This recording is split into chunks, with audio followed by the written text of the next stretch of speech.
సంబంధించిన డాక్యుమెంట్స్ అవన్నీ కృషి జాపైగా ఫ్యామిలీ దగ్గర నుంచి మేము కొన్నామండి. అప్పటి నుంచి 805 మెంబర్స్ అందరం కలిసి ఇది కొన్నామండి.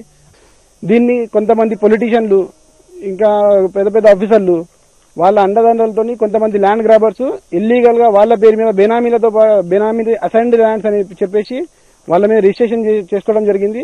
అదేవిధంగా మన ఎంఆర్ఓ డిపార్ట్మెంట్ వాళ్ళు వాళ్ళ పేర్ల మీద ముటేషన్లు చేయడం, రిజిస్ట్రేషన్ డిపార్ట్మెంట్ వాళ్ళు దాని మీద రిజిస్ట్రేషన్లు చేయడం జరిగింది.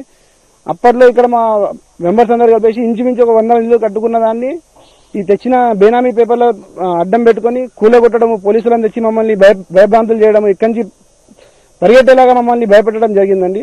దాన్ని మేము అడ్డుకొని దీన్ని హైకోర్టులో లాగాము. దాని మీదనేమో కోర్టులో కేసెస్ పెండింగ్ ఉండగా ఈవెన్ కోర్టులో కేసెస్ పెండింగ్ సుజనా చౌదరి గారు, గంటా శ్రీనివాసరావు గారు, జవహర్ బాబు గారు, ఇంకా పల్టెటి శ్రవణ్ కుమార్ గారు టీఆర్ఎస్ లీడరు, మళ్ళీ రీసెంట్లీ కూన శ్రీశైలం గౌడ్ గారు వాళ్ళు కాంగ్రెస్ లీడర్లు, వీళ్ళందరూ వచ్చేసి కోర్టులో కేసెస్ పెండింగ్ ఉన్నా కూడా వీళ్ళని ఏమీ కేసెస్ లేవంటూ మళ్ళీ రిజిస్ట్రేషన్లు చేసుకోవడం, మళ్ళీ మా మీద దౌర్జన్యానికి రావడం జరిగింది.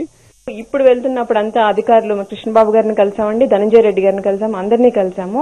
మా బాధ మేము వ్రాతపూర్వకంగా రాసి వాళ్ళకి క్లియర్ గా ఎక్స్ప్లెయిన్ చేసి చెప్పినా కూడా వాళ్ళు ఏమంటారంటే ఇప్పుడు సున్నితమైన అంశం అండి అంటారు. అంటే మార్చిలో 9 months బ్యాక్ కూడా లేని సున్నితత్వం ఇప్పుడు వచ్చింది అంటున్నారు. అంటే వాళ్ళు ఆల్రెడీ ప్లాన్డ్ గా వాళ్ళని పర్మిట్ చేసి ఈ రోజు పర్మనెంట్ స్ట్రక్చర్ వచ్చేదాకా వాళ్ళకి సహకరించి వాళ్ళకి లబ్ధి చేకూర్చి మొత్తం అయిపోయిన తర్వాత ఇది మతపరమైన ఇష్యూ కాబట్టి రేపొద్దున ఫ్యూచర్ లో ప్రాబ్లమ్స్ వస్తాయి అని చెప్పి మమ్మల్ని మభ్యపెట్టి వాళ్ళకి లాభం చేకూర్చాలని అధికారులు కూడా సహకరిస్తున్నట్టుగా మాకు చాలా ఎవిడెంట్ గా కనిపిస్తుందండి.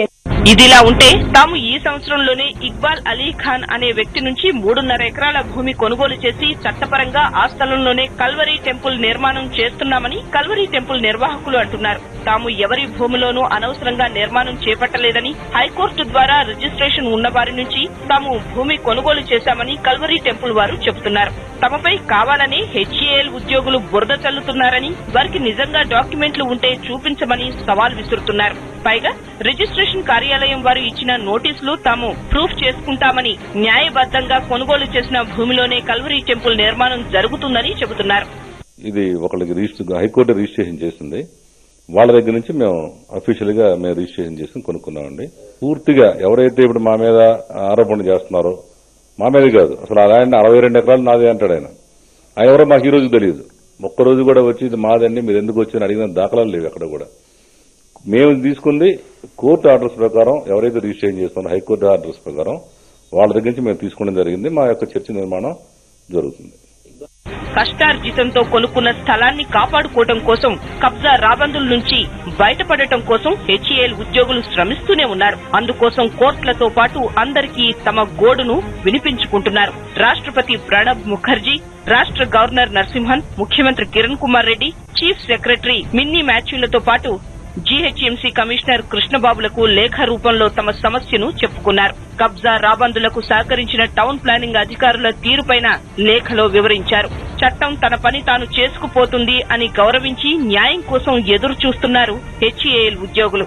అయితే డాక్యుమెంట్ల వెరిఫికేషన్ ప్రక్రియ పూర్తయిన తర్వాత ఎవరు హక్కుదారులు, ఎవరు ఆక్రమణదారులు అన్నది కోర్టులే తేల్చాల్సి ఉంది.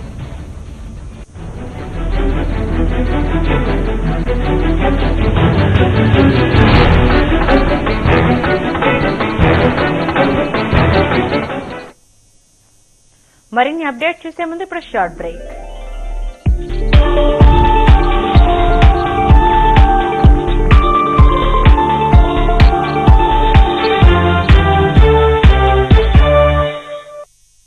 ఆ రోజుల్లో ఎంతో బాగుండేది, కానీ ఈ రోజుల్లో కాలుష్యం, అశుభ్రమైన నీరు.